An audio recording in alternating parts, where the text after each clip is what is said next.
कराची एक बार फिर खौफनाक हादसे की लपेट में आ गया। सदर के इलाके एम ए जिन्नाह रोड पर पटाखों के गोदाम में अचानक जोरदार धमाका हुआ, जिसने पूरे इलाके को लर्जा कर रख दिया। इस धमाके के बाद आग भड़क उठी और हर तरफ अफरा तफरी मच गई। सवाल ये है कि शहर के बीचों बीच ऐसे खतरनाक गोदाम बना ही क्यों था, इस पर बात करेंगे, लेकिन पहले वाकये की मुकम्मल तफसील समझते हैं। कराची के मसरूफ तरीन इलाके सदर में एम ए जिन्नाह रोड पर कायम पटाखों के गोदाम में अचानक धमाका हुआ। धमाका इतना शदीद था कि करीबी दुकानों और इमारतों के शीशे टूट गए। आस पास खड़ी कई गाड़ियां और एक रिक्शा भी मुतासिर हुआ। रेस्क्यू काम के मुताबिक इस धमाके और आग लगने के नतीजे में अब तक कम से कम 34 अफराद जख्मी हो चुके हैं, जिन्हें फौरी तौर पर जिन्नाह और सिविल हॉस्पिटल मुंतकिल किया गया है। जख्मी में गोदाम का मालिक भी शामिल है। धमाके के बाद आसमान पर धुएं के बादल छा गए, जो दूर दूर तक नजर आ रहे थे। वाकई की सीसीटीवी फुटेज भी सामने आ गई है, जिसमें देखा जा सकता है कि अचानक जोरदार धमाके के बाद आग के शोले फिजा में बुलंद होते हैं और लोग अपनी जान बचाने के लिए भागते दिखाई देते हैं। इतला मिलते ही MC फायर ब्रिगेड के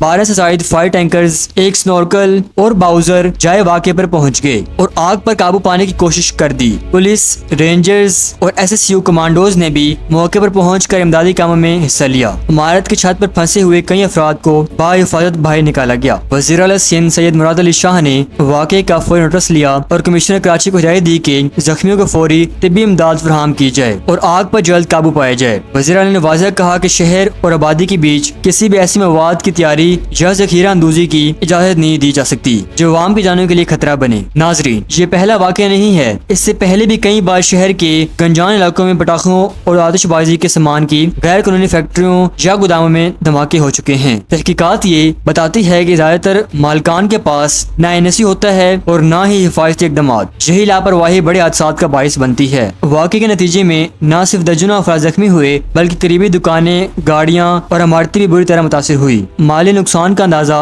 लाखों रुपए लगाया जा रहा है। रेस्क्यू काम के मुताबिक कई जख्मियों की हालत तशवीशनाक है, जिससे अमवात का खदशा भी जाहिर किया जा रहा है। नाजरीन, सवाल यह है कि आखिर कब तक शहर को बीचों बीच ऐसे खतरनाक गोदाम कायम रहेंगे? क्या इंतजामिया सिर्फ हादसे के बाद जागती रहेगी या वाकई ऐसे वाक़यात को रोकने के लिए कोई आलमी कदम उठाया जाएगा? ये जानना जरूरी है, क्योंकि अवाम की जानों से ज्यादा कीमती कुछ नहीं।